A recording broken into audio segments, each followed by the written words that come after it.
और परिणाम आए,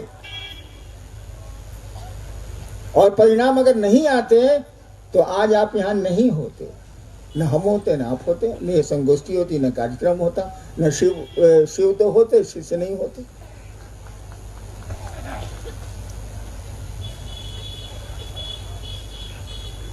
मैं कार्यक्रम में जाता हूँ, संगोष्ठियों में जाता हूँ, महोत्सवों में जाता हूँ। अब तो भीड़ के चलते महोत्सव लगभग बंद हैं।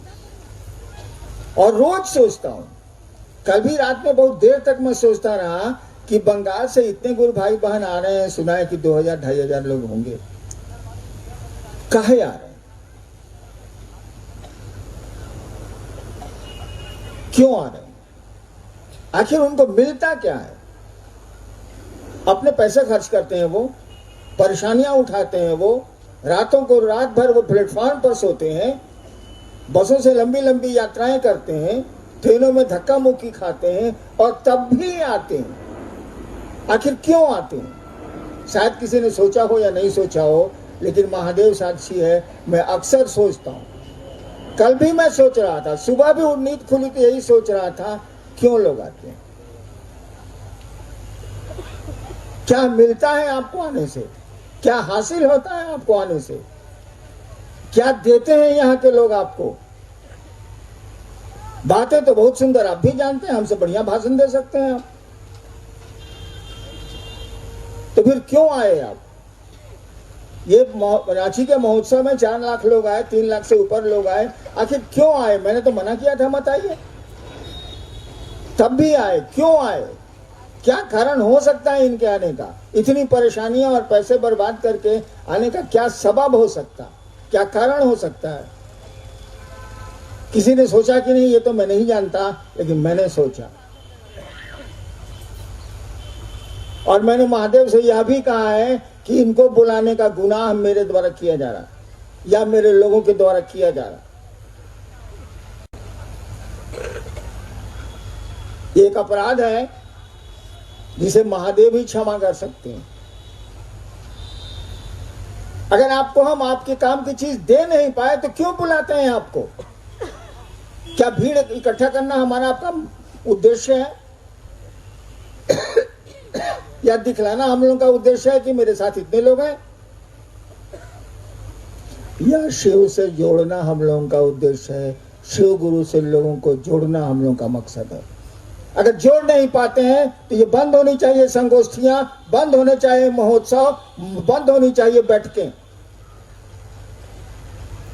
अगर आने वाले गुरु भाई बहनों को हम आप महादेव की ओर एक कदम चला नहीं सकते हो, थोड़ा प्रेरित नहीं कर सकते हो, थोड़ी आध्यात्मिक ऊर्जा नहीं दे सकते हो, तो लानत है ऐसे प्रोग्राम पर, ऐसी संगोष्ठियों पर, ऐसे महोत्सवों पर, ऐसी बैठकों पर। रात में मेरी बहुत बड़ी समस्या थी कि क्यों लोग आ रहे हैं, काहे आ रहे हैं। ठीक है, मैंने बुलाया होगा, परेशानी हो रही है, लोगों के पैसे खर्च हो रहे हैं, तब भी लोग आ रहे हैं, तो ठीक है, महादेव के नाम पर हम लोग ने बुलाया, शिव के शिष्यों को बुलाया। महादेव को छोड़ किसी को अधिकार नहीं है शिव शिष्यों को बुलाने का, तो कुछ महादेव से लेके दीजिएगा ना भाई साहब, क्यों बुलाए हैं आप?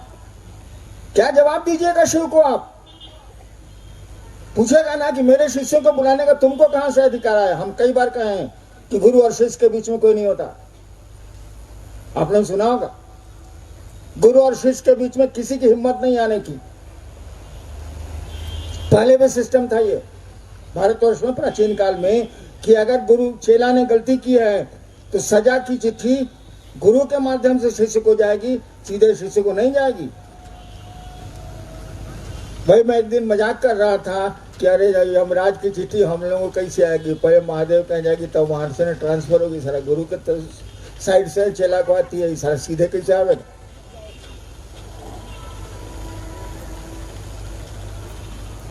और आपके लिए भी मैं ये कह रहा हूं, आप भी प्रोग्राम्स करते हैं, आप भी कार्यक्रम करते हैं, आप भी चर्चाएं करते हैं।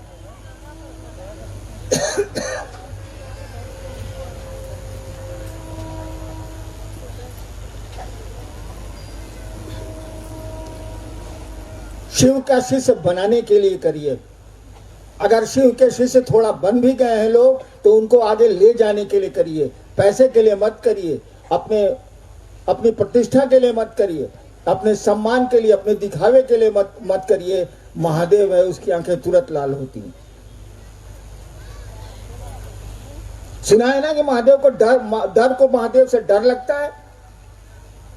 डर से सभी डरते हैं संसार में, वो देवता हो जो हो, कोई अंतर नहीं आता। डर से सभी डरते हैं, लेकिन डर को किससे डर लगता है? मात्र शिव ही है जिससे डर को डर लगता है। भयानाम भयम, भय को भी तुमसे भय लगता है।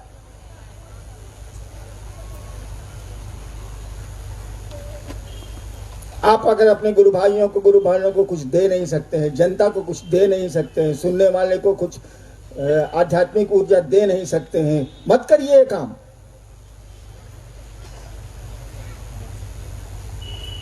हाँ, देने की तो मंशा अगर हो या नहीं हो, मंशा होगी तो फिर काम हो जाएगा। हम लोग के पास क्या है? भूखा है। मेरे पास तो कुछ नहीं है, कुछ भी नहीं आता मुझको। एक नमः शिवाय जानता हूं, वो भी 24 घंटे में 2 बार मुश्किल से करता हूं। शिव चर्चा है, मैं कर ही नहीं पाता। अब करने दीजिएगा तब नहीं। यहाँ से वहां चलना मुश्किल है। चला सोचे है निकलने के लिए इधर से खुलवाएंगे, तो आप करने नहीं दीजिए।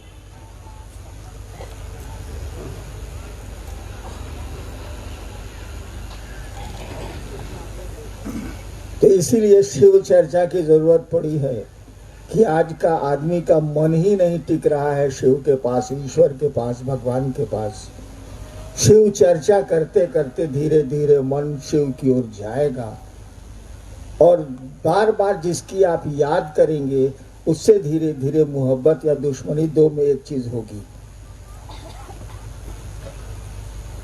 शिव की याद ज्यादा आएगी तो थोड़ी, वहां तो प्रेम है, वहां तो दुश्मनी है नहीं, तो प्रेम थोड़ा जगेगा। शिव चर्चा इसीलिए हम लोग कहते हैं करिए, बढ़ाइए, लोगों से मिलिए, उसको करिए।